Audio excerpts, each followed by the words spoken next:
Torre Picasso, Madrid. El jeque Abdullah al-Rashid estaba a punto de destruir el acuerdo de 3.000 millones que salvaría a la empresa de la quiebra.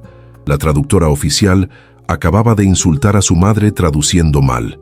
Carmen Mendoza, la limpiadora que todos ignoraban, estaba limpiando los cristales de la sala de juntas cuando escuchó el error fatal. Sin pensar, habló. En árabe clásico perfecto, con acento del Najd, citó un verso del poeta preislámico que solo un verdadero erudito conocería. El jeque se detuvo a medio camino hacia la puerta. Se volvió lentamente. Miró a esa mujer en uniforme de limpieza que acababa de demostrar saber más árabe que cualquiera en esa sala.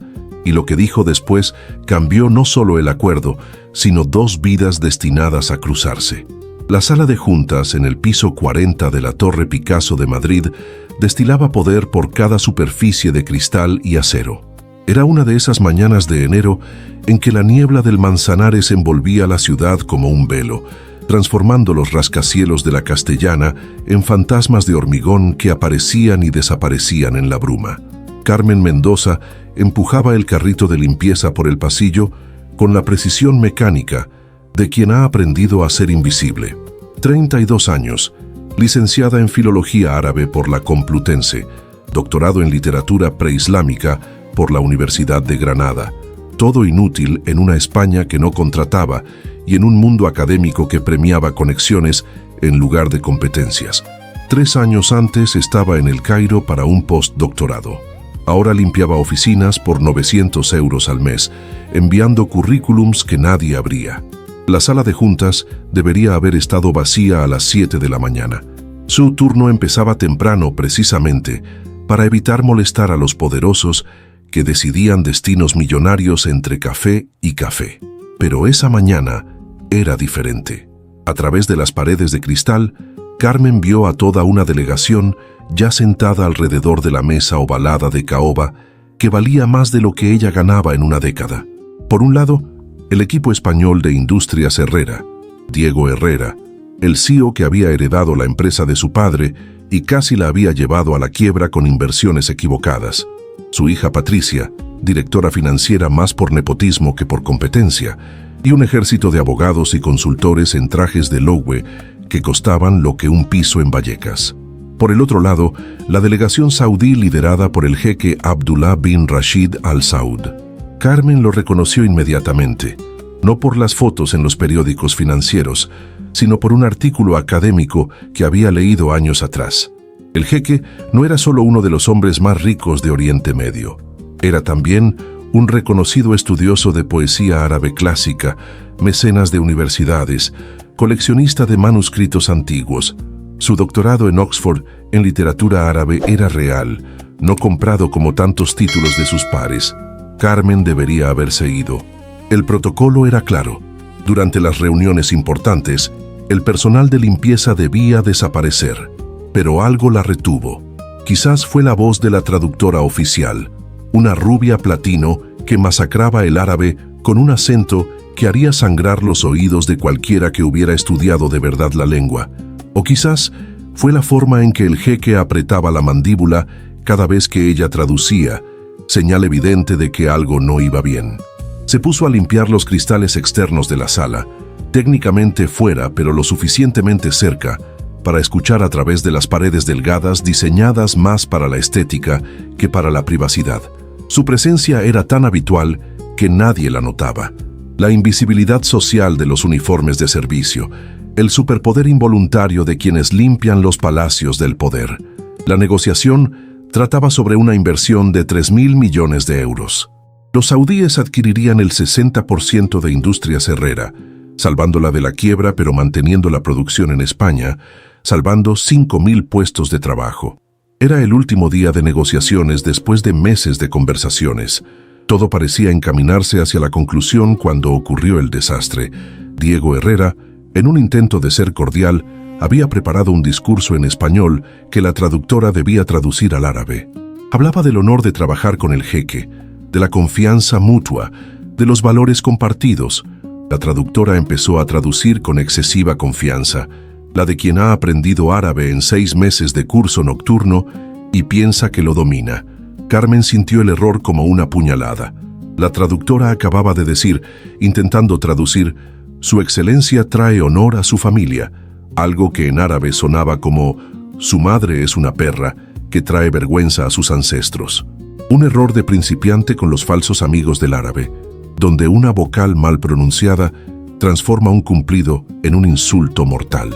El rostro del jeque Abdullah se transformó, de profesional cordial a máscara de furia controlada.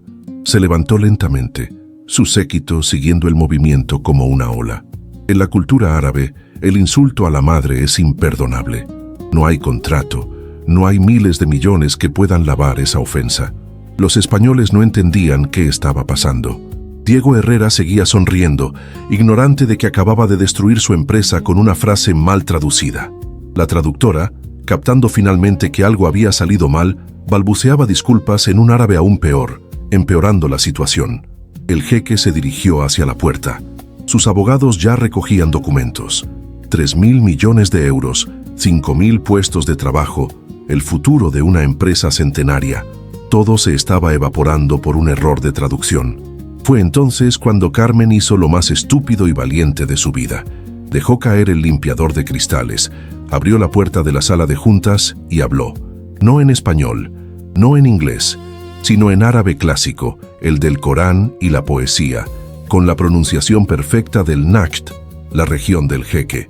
Y no dijo una frase cualquiera, citó un verso de Imru al-Qais, el mayor poeta preislámico, un verso que hablaba de cómo los errores de los necios no deberían empañar las intenciones de los sabios. El silencio que siguió fue denso como el aceite. El jeque Abdullah se detuvo con la mano en el pomo de la puerta. Se volvió lentamente, los ojos buscando la fuente de esa voz imposible. Su mirada se posó en Carmen. Uniforme de limpieza, cubo en mano, pero con ojos que brillaban con la inteligencia de quien ha pasado años sobre manuscritos medievales.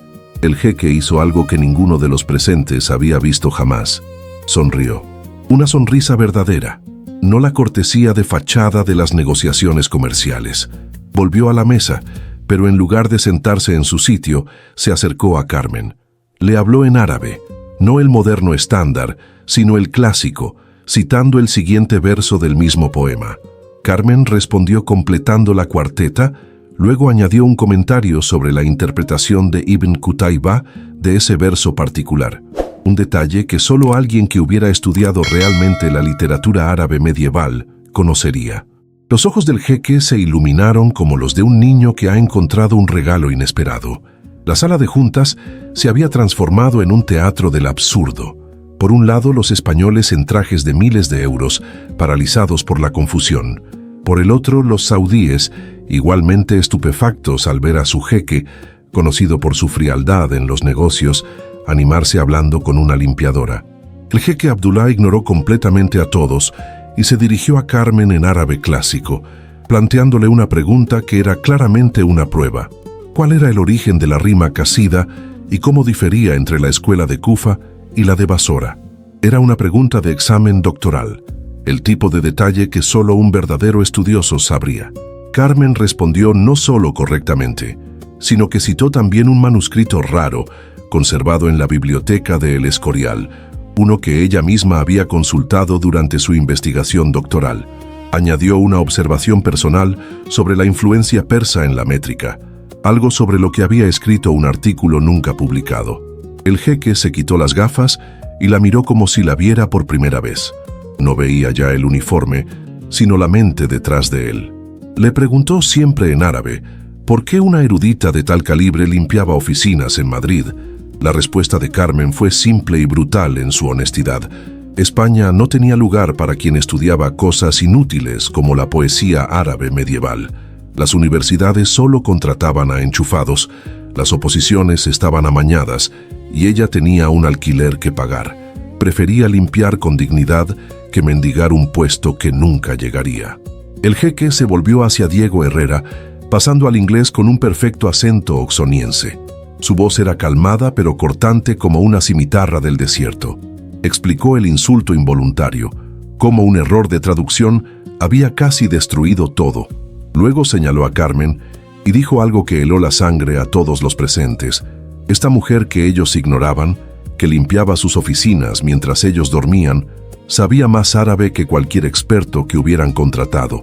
Era una excelencia desperdiciada, un diamante usado como guijarro. El jeque Abdullah hizo algo inesperado. Pidió que Carmen tradujera el resto de la reunión, no como favor, sino como consultora oficial. Cuando Diego Herrera intentó objetar, ¿cómo podía una limpiadora participar en negociaciones millonarias? El jeque fue lapidario. O ella traducía, o él se iba con sus 3.000 millones. Carmen se quitó los guantes de goma, los dejó en el carrito y se sentó a la mesa. Durante las siguientes 4 horas, tradujo no solo las palabras, sino los matices culturales, los subtextos, las implicaciones ocultas. Explicó a los españoles cuándo estaban a punto de cometer errores culturales. Sugirió a los saudíes formas de formular peticiones que serían aceptables en la cultura española. Pero fue cuando el jeque mencionó un proyecto paralelo, la creación de un centro de estudios árabe-españoles en Madrid, cuando Carmen brilló de verdad. Sugirió conexiones con manuscritos conservados en el Escorial, propuso colaboraciones con estudiosos que conocía, delineó un programa que haría de Madrid un puente cultural entre Europa y el mundo árabe. El jeque la escuchaba embelesado. No era solo su competencia, sino la pasión con la que hablaba, cómo sus ojos se iluminaban describiendo un manuscrito del siglo XIII o la evolución de la caligrafía cúfica. Era la misma pasión que él había sentido en Oxford antes de que los negocios familiares lo transformaran en una máquina de hacer dinero. Al final del día, el acuerdo estaba salvado. Mejor aún, además de la inversión en Industrias Herrera, los saudíes financiarían el centro de estudios con otros 50 millones. Pero el jeque no había terminado. Se dirigió directamente a Carmen con una oferta que dejó a todos sin aliento. ¿Te está gustando esta historia? Deja un like y suscríbete al canal. Ahora, continuamos con el vídeo. La oferta del jeque Abdullah era de las que ocurren una vez en la vida. Dirigir el nuevo Centro de Estudios Árabe-Españoles con un salario de catedrático, más un puesto como consultora cultural para sus empresas en Europa. 100.000 euros al año por hacer lo que amaba, en lugar de 900 por limpiar baños. Pero Carmen dudó. Veía las miradas de los españoles, algunos admirados, muchos envidiosos, todos impactados. La mujer invisible se había vuelto de repente indispensable. Diego Herrera, que durante 3 años nunca había notado su existencia, ahora la miraba como se mira un objeto de valor recién descubierto. El jeque notó su vacilación. Con delicadeza árabe, sugirió una pausa para el almuerzo, pero en lugar de ir al restaurante con estrella Michelin reservado para la delegación, pidió a Carmen que le mostrara el Madrid real, el que los CEO nunca veían desde sus torres de marfil. Se encontraron en una taberna de la Latina, el jeque en su dishdasha tradicional, atrayendo miradas curiosas, Carmen aún en uniforme de limpieza. Ante un plato de cocido madrileño, que el jeque probó con genuina curiosidad, hablaron no de negocios, sino de poesía, de manuscritos perdidos, de la belleza de la caligrafía árabe y de cómo Occidente había olvidado que su renacimiento había nacido también de las traducciones del árabe. Fue allí, entre el primero y el segundo plato, donde el jeque reveló algo personal. Él también había sido forzado a elegir entre la pasión por el estudio y el deber familiar. Había elegido el deber, convirtiéndose en uno de los hombres más ricos del mundo, pero perdiendo algo precioso en el proceso.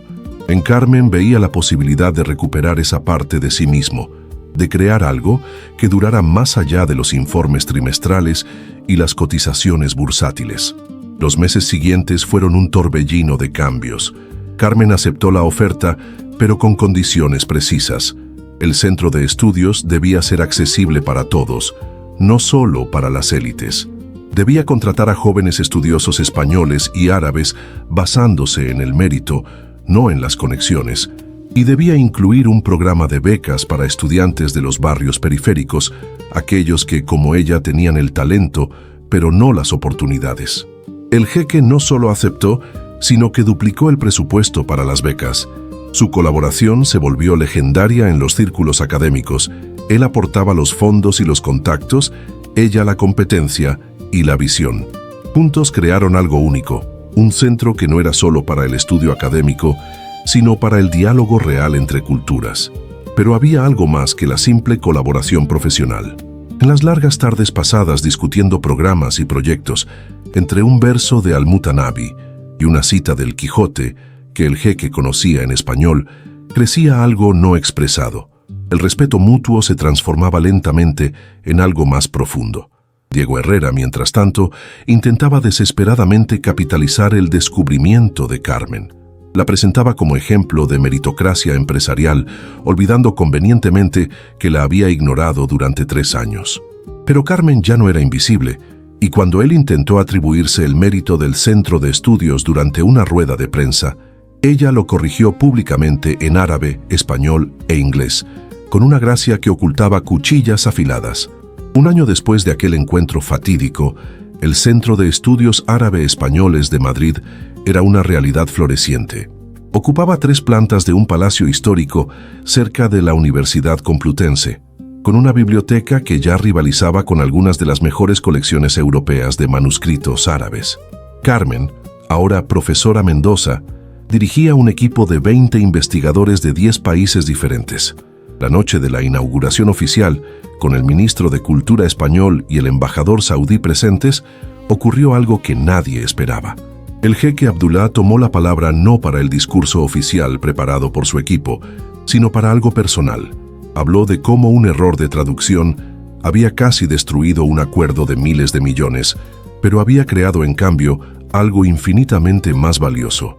Contó sobre una mujer que limpiaba cristales pero guardaba tesoros de conocimiento, que España había ignorado, pero que había salvado 5.000 puestos de trabajo con su competencia. Y entonces hizo algo que dejó a todos sin aliento. Citó un poema de amor de Ibn Saidún, el poeta andalusí del siglo XI, en árabe perfecto. Luego, mirando directamente a Carmen, lo tradujo al español. Era una declaración velada pero clara para quien conociera la poesía árabe clásica.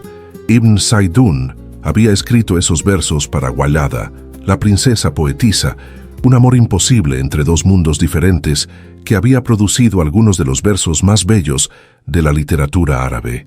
Carmen se sonrojó, pero no apartó la mirada. Respondió citando a Walada, la respuesta de la princesa al poeta, primero en árabe y luego en español. La sala, llena de académicos y diplomáticos que captaban el subtexto, contenía la respiración. 2 personas de mundos diferentes.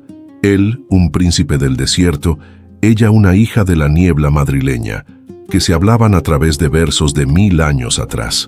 Diego Herrera, siempre ignorante de las sutilezas culturales, interrumpió el momento preguntando cuándo empezarían las próximas inversiones. El jeque lo miró con esa mirada que había aterrorizado a consejos de administración de medio mundo y dijo simplemente que algunas inversiones no se medían en euros. Después de la ceremonia, mientras los invitados se dispersaban, el jeque y Carmen se encontraron solos en la biblioteca del centro, rodeados de manuscritos que olían a siglos. Él le mostró un regalo que había traído, un manuscrito original de Al-Mutanabi, el poeta que ambos amaban, del siglo XII, valorado en millones pero cuyo verdadero valor era incalculable para quien amara la poesía. Carmen lo hojeó con manos temblorosas, no por el valor monetario, sino por la belleza de la caligrafía, por los comentarios al margen de algún estudioso medieval, por la cadena humana de conocimiento que ese libro representaba. Cuando levantó los ojos, llenos de lágrimas de gratitud, el jeque hizo algo que en su cultura era escandaloso y en su posición impensable. Le tomó la mano. No dijo nada. No hacía falta. En esa biblioteca silenciosa, entre pergaminos que hablaban de amor en lenguas muertas, 2 personas vivas encontraron un lenguaje común que no necesitaba traducción. El epílogo llegó 5 años después. El Centro de Estudios Árabe-Españoles de Madrid se había convertido en el más importante de Europa. Carmen había publicado 3 libros que ya eran clásicos en los estudios arabistas, pero la verdadera noticia que dio la vuelta al mundo académico y financiero fue otra. El matrimonio entre la profesora española y el jeque saudí. No fue un matrimonio de cuento de hadas. Hubo obstáculos culturales, familiares que desaprobaban por ambas partes, medios que especulaban. pero fue un matrimonio construido sobre cimientos sólidos, el respeto mutuo, la pasión compartida por el conocimiento y la capacidad de ver más allá de las apariencias. Diego Herrera, mientras tanto, había tenido que dimitir después de un escándalo de corrupción. Industrias Herrera, ahora gestionada por directivos competentes, elegidos por los saudíes, prosperaba. La traductora rubia, que casi había destruido todo con su error, estudiaba árabe en el centro, humildemente, empezando desde las bases. La última escena de esta historia es una foto que se volvió viral en el mundo académico, tomada durante una conferencia en Córdoba, en la mezquita catedral. Mostraba a Carmen y Abdullah sentados en el suelo del antiguo mihrab, rodeados de estudiantes de todas las nacionalidades, discutiendo animadamente un verso particularmente oscuro de un poeta omeya. No parecían un millonario y una profesora, sino dos eruditos perdidos en la belleza de las palabras. En la foto, colgado en la pared detrás de ellos, había un cartel en árabe y español: "El conocimiento no conoce uniformes". Debajo, más pequeño, alguien había añadido con bolígrafo: "Tampoco el amor". La mujer que limpiaba cristales se había convertido en un puente entre dos mundos. El hombre que comandaba imperios había reencontrado su alma. Y todo había empezado con un error de traducción en una mañana neblinosa de Madrid, cuando lo invisible se volvió indispensable y las palabras, las correctas en el momento correcto, salvaron más que un acuerdo. Salvaron dos vidas de la incompletitud. El centro continúa prosperando. Cada año forma decenas de arabistas competentes, publica ediciones críticas de textos medievales, organiza conferencias que atraen estudiosos de todo el mundo. Pero sobre todo, demuestra cada día que la competencia no tiene uniforme, que el talento puede esconderse en los lugares más improbables y que a veces basta una persona que hable el idioma correcto, no solo gramaticalmente, sino cultural y humanamente, para transformar un desastre en milagro. Y cada mañana, antes de que el centro abra, Carmen limpia personalmente los cristales de la biblioteca, no por necesidad, sino para recordar. Para recordar que cada superficie transparente puede ser una ventana a otro mundo, si solo alguien tiene el coraje de mirar más allá de su propio reflejo. Si esta historia te ha emocionado, si has creído en el poder del conocimiento para derribar barreras, deja un like para apoyar historias donde el mérito vence a los prejuicios. Comenta con el momento que más te impactó. Comparte con quien necesita creer que el talento siempre encuentra su camino. Suscríbete al canal para más historias que demuestran cómo la cultura une más de lo que el dinero divide.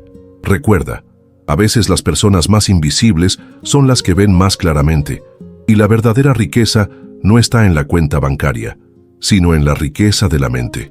¿Cuál es tu talento oculto que el mundo aún no ha descubierto? Cuéntalo en los comentarios.